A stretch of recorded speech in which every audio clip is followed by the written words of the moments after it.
You are looking at Julian's pronunciation guide, where we look at how to pronounce better some of the most mispronounced words in the world, like this other curious word. But how do you say what you're looking for today?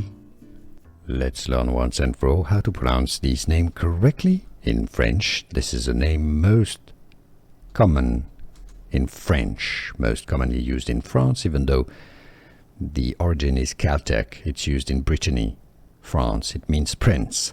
Maël is the French pronunciation. Maël, the two dots on the E means that you separate out the A and the E. A, the two different sounds, they're not combined. Maël, so it's a bit of a diphthong. Maël. If you cannot pronounce French perfectly like this, you can say in English, let's call it the English pronunciation, Maël. Here are more videos on how to pronounce more confusing words and names too many mispronounced. Like this video if you found it useful. I appreciate your support. I'll see you soon and thanks for watching.